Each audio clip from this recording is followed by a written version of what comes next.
And it was one of the scariest things that you can do, honestly, is to say, okay, this isn't working. I'm going to have to break up with my agent and try the query trenches yet again.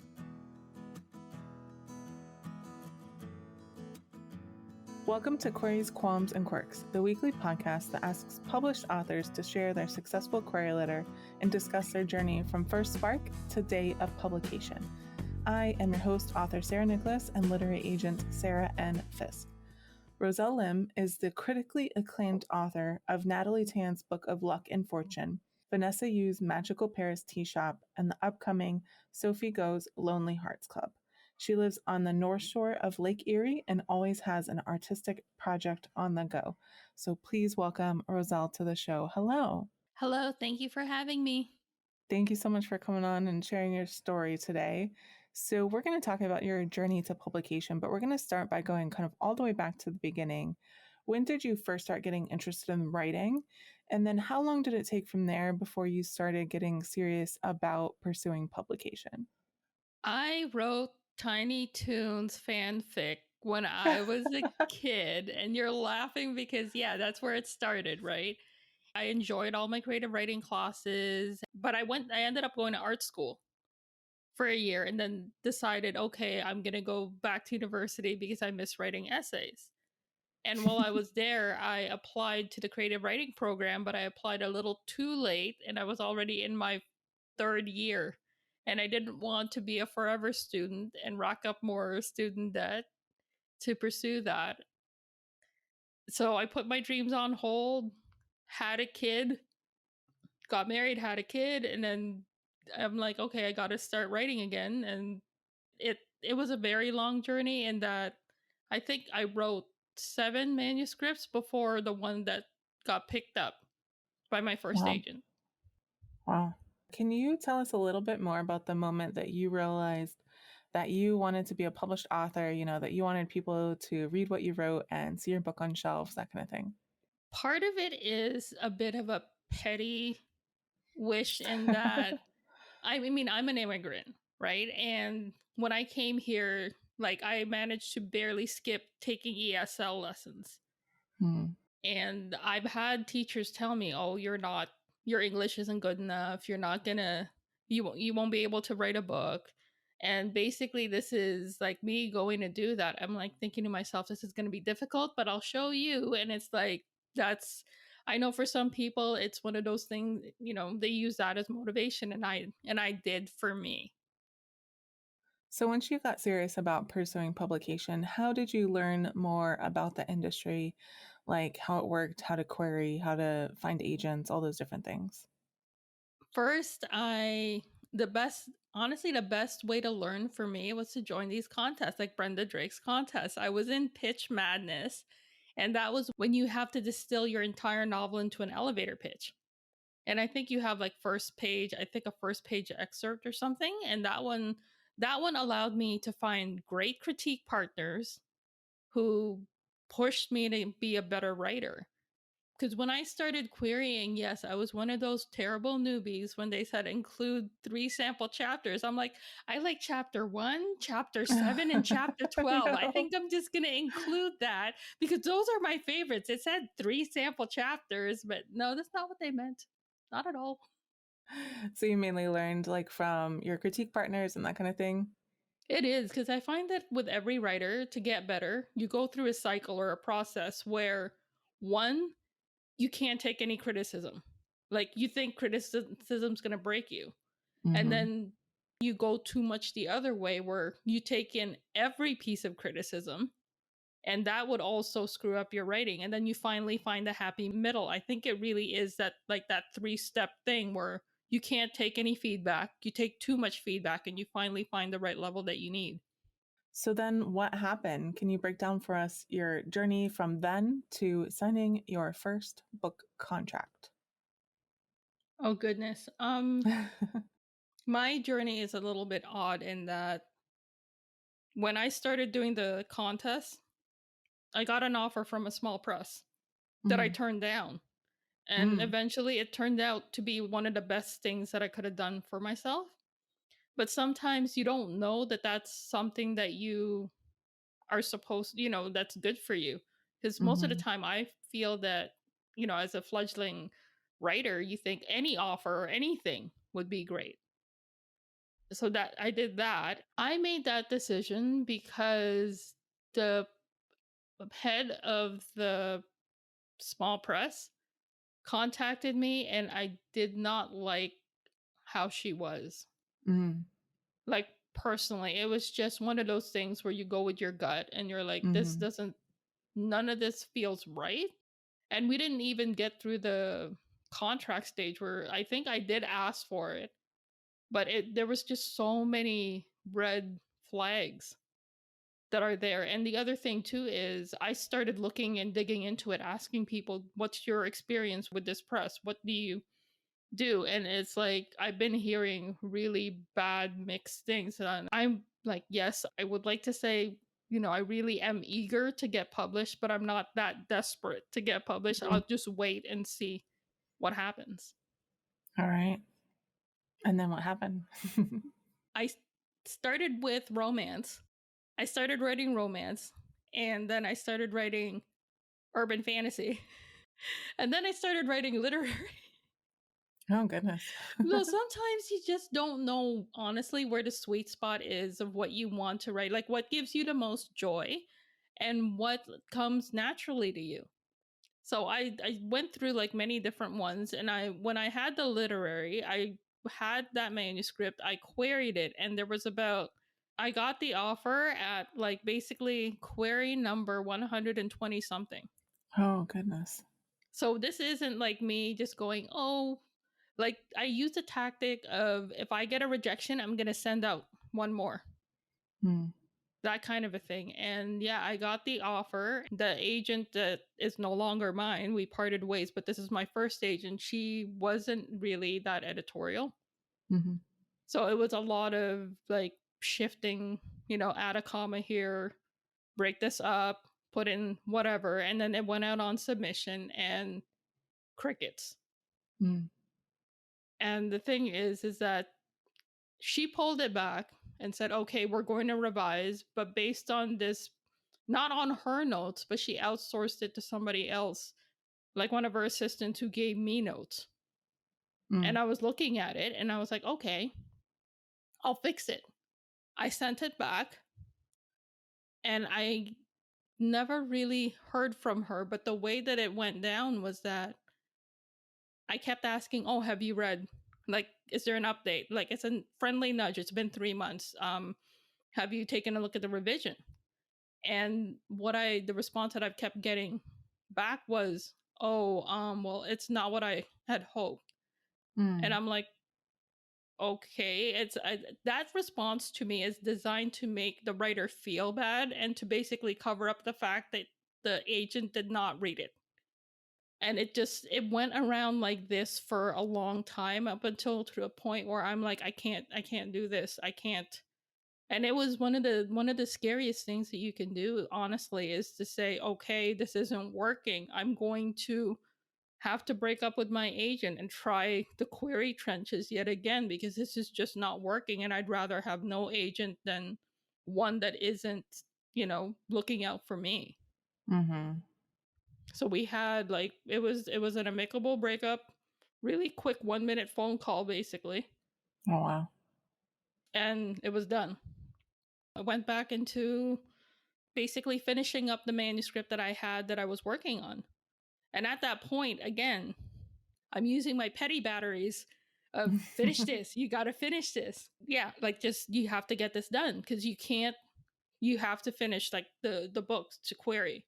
And that was when Beth Phelan's DV Pit, the first one, rolled around. And I wasn't even planning to enter it until a friend's like, well, why not? I'll Mm-hmm. help you craft your pitch. And it just, from there, I got like a lot of likes from that one. And I've got offers. And honestly, like my dream agent, the one that I thought I could never have, was the first one who basically called me. And my agent is Jenny Bent, and she was very honest. She said, look, I see the potential in this, but you have a long road ahead of you. We have to, like, there's a lot of revisions that need to get done. right? I'm like, she's always been very like just straightforward and honest about everything. She's not going to sugarcoat it. Mm-hmm. And she's like, okay, I want to be the first person that you talk to and the last person that you talk to during that. And so I was like, okay. And I was like, this is the agent that I want. And then my friend's like, are you stupid? Go say yes now. I'm like, no, that's not fair to the other people. You can't just say yes. But I was like, I'm going to give it a week. Because normally I think now it's standard 2 weeks or so, right? To get everybody else a chance to read. Yeah. Yeah. So I was like, okay, I'm going to give it a week because I'm just really like, I think we connected. And after that week, I said yes. And it wasn't like My Little Pony, my Little Pony rainbows after this, because I went into revisions for close to 2 years before this book was ready on submission. Oh, wow. So when I say my journey is basically the family circus, like all over the place, lines everywhere, that's what happened. It's the funny thing is that like on Twitter and everywhere on social media, you think that this just happens overnight and it was just handed to you, these book deals and stuff. They don't see what's going on behind the scenes.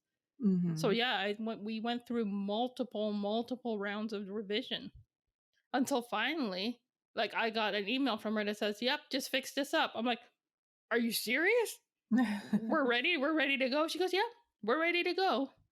And Wow. when we went on submission that week, I think there was a snowstorm in New York at the time, so she was ready to go, and then she's like, "Oh no, wait, we can't because they won't be at their office. We'll wait until whatever." I'm like, "Okay." So we went on submission on Friday morning.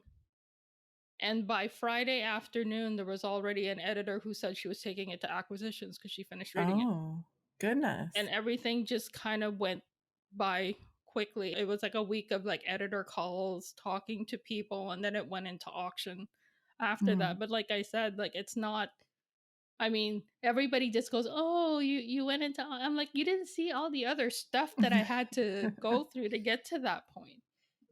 And for most writers, sometimes you have to believe that things just happen on its own schedule. You want to push it, you want to prod it because it's definitely not, happening fast enough for you, but it ends up working out on its own timeline. Well, from 2 years of revisions to one day to an offer, that's quite the change in pace there. All right, it is time. Can you read your successful query letter for us? Natalie Tan traveled the globe to taste all of its wonders, only to return home to San Francisco's Chinatown to confront the death of her reclusive mother. Upon discovering the existence of a family curse, she feels compelled to reopen the noodle shop her mother shunned to learn her grandmother's legacy. Cursed or not, she yearns to connect to her family roots. During the day, she uses her grandmother's recipes to help those in her neighborhood with their lost loves and new prospects. She attempts to be a matchmaker as the ingredients come alive with a magic of their own. Soon she realizes how her grandmother connected people and fostered the community. At night, she struggles to uncover the truth of her mother's tragic life through her diaries. Her mother's wandering and dark thoughts painted the portrait of a stranger instead of the person she loved. In order to understand her family legacy, Natalie needs to find the bridge between her mother and her grandmother. Her family tree casts long shadows, but despite the rumored curse, Natalie is determined to use her talents in the language of food and earn her place in the neighborhood. However, the success of the restaurant means nothing if she fails to escape the demons that haunted her mother. At 69,000 words, Orphan Bird is a literary multicultural novel with magical realism. It will appeal to fans of the quirkiness of Amelie meets Celeste Ng's Everything I Never Told You and Laura Esquivel's Like Water for Chocolate. I have recently parted with my previous agent on amicable terms. I am a Filipino Chinese writer living in a rural Canadian town with a degree of humanities and history at York University. Awesome. So that was the query that you sent Jenny after DV Pit? Yes. Cool. And you can see how short it is, 69. What did it end up being? I think it ended up being actually 75, but even then, like I changed the genre. It was no longer literary, but it was women's fiction. So how has your experience been since signing that first contract? Especially let us know if there were any surprises along the way. The biggest surprise for me is how the industry treats debuts like weddings. That you have so much fanfare and you get your hair done, you get your face done, everybody's paying attention to you, and it's all this build up, pictures, everything right up to the day is just such a huge event. And then your release day happens, and then basically it's just such a letdown. This is why everybody suffers from that post release kind of like Hmm. depression, because all of that attention that's been on you suddenly dissipates because they have other books to launch. Yeah. And I also find that with sophomore books as well, because you see such a big contrast, it will feel like a letdown in most cases. Hmm. Unless let's say you are your first book hit the list and you did great, but for the majority of us writers, it's modest and Yeah. your second book will not get the same push as your first. And for me, releasing my sophomore book during the pandemic when they were just starting to sort everything out, I was sobbing on my release day Mm. because it was just absolutely stressful. Everything was like the entire world is shut down. It was just extremely stressful. Hmm. All right. Well, we're going to switch gears a little bit. It's time for author DNA, which is my quick round. Are you a pantser or a plotter? I'm a planter. Do you tend to be an overwriter or an underwriter? Just about right. Oh. Do you prefer to write in the morning or at nighttime? Morning. When you start with a new project, do you typically start with a character or plot or concept or something else first? A bullet journal full of information. Your bullet journals are beautiful. Do you prefer coffee or tea? Bubble tea. Hmm. Whenever you're writing, do you prefer silence or some kind of sound? Music with lyrics. Oh. When it comes to the first draft, are you more of a get it down kind of person or a get it right kind of person? Get it right. What tools or software do you use to draft? Pages because it came free with my Mac. Do you prefer drafting or revising more? Drafting. Do you write in sequential order or do you hop around? Sequential. And final quick round question, are you an extrovert or an introvert? I'm an ambivert. Hmm. People think I'm an extrovert, but I'm really an introvert, like a imposter introvert. Okay. I'm the three like duck nephews hiding in one big trench coat situation here, posing as an extrovert. All right. So the show is called Queries, Qualms, and Quirks. So now we're going to talk about the second Q.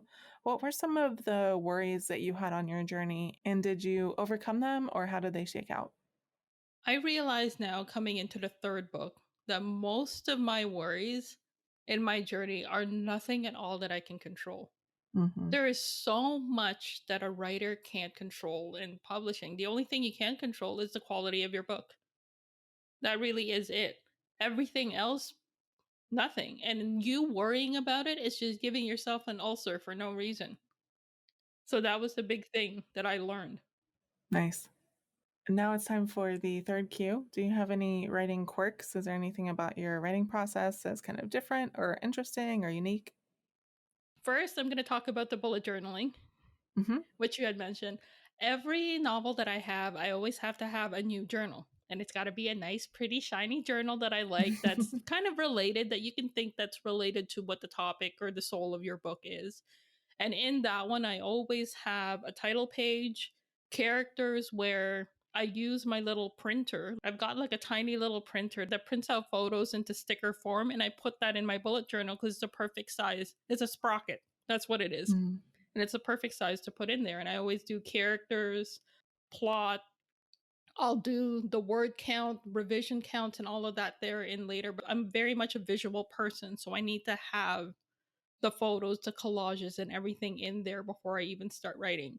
And pro tip, it honestly does help when you have a character and you've got a picture of them and you're writing, because you're like, oh my gosh, I forgot what color did they color or their eyes again, but it's right there. Like it's right there in front of you. Just open your book and go, oh, right, they look like this. Do they have a rounded chin or a pointed chin? Open the book. Look, it's right there. Like, it really helps for me to collect everything. And the best part is that when you do this and you're journaling throughout your book, you kind of have like a really nice memento at the end of the process of writing that book. Mm-hmm. The other thing that I do when I draft that I need to do as well for revising is I have carrots. And I say carrots, I mean Popeye's chicken, which means if you reach 20,000 words, you get to go to Popeye's and have the 3-piece and your Cajun fries and everything. I just have to have a reward because I need it. I need to have Mm-hmm. like that carrot dangled in front of me. So if for me, for the smaller milestones like 20,000 words or 30,000 words or whatnot, my go-to is Popeyes. But when I'm done, I say this to my husband, I'm like, okay, let's go. We got to go get like a big meal because I'm done. Nice. But these little reward things you can also use in like a smaller form when you're drafting or revising, and that you can use stickers or drawings. I think if anybody follows me on Twitter or Instagram, they could see how I do the word count Mm-hmm. thing. And that's another motivating thing to do, either color in a circle every time you reach 1,000 words or whatnot. It's just whatever gets you to get that thing that you want done that might be slightly painful. Yeah. Definitely check out Roselle's Instagram so you can see some of that stuff and also other stuff she makes. She's just really talented.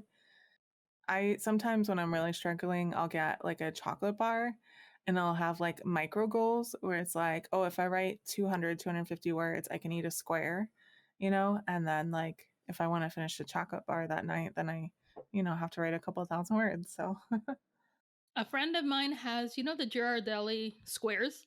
mm-hmm. Yeah, she buys like a giant, like she puts them in a jar. So every 1,000 words, she can take out like a square and be like, okay, I am going to eat this or Yeah. whatnot. And it's like, it really is kind of motivating. I'm Mhm. always for any foodie type of goals that's Yeah. good for me. For some people, they will buy a purse or whatever. For me, it's like feed me and that's enough. Yeah. When you were in the lowest parts of your journey, what kept you going and why did you stick to it?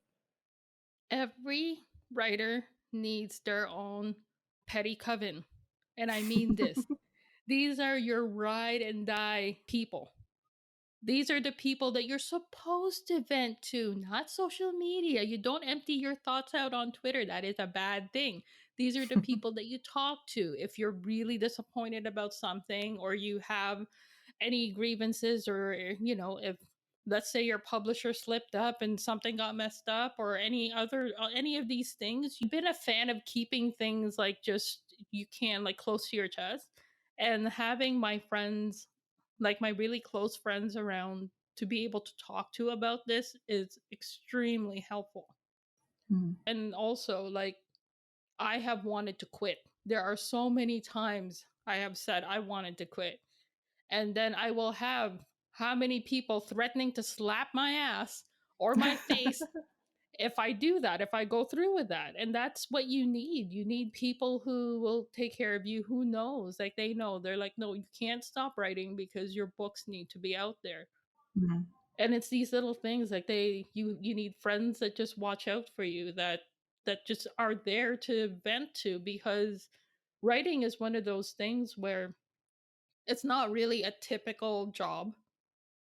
So it's not like you can go to the bar and meet. You can, I guess, nowadays to meet other writers, but it's still different. You have to meet ones that are basically at the same level and all of this other stuff that you're looking for. But it's like it's always good to have people that you can talk to about publishing, because publishing is an extremely hard industry for anybody with mental illness, or if you don't even have mental illness, it's still pretty rough and can be.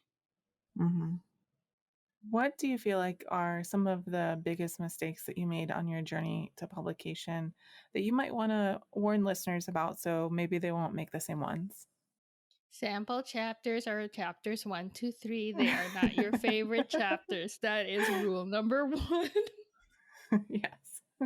It's a good one. Rule number two, when you have an agent, this isn't like, think of agents as marriages.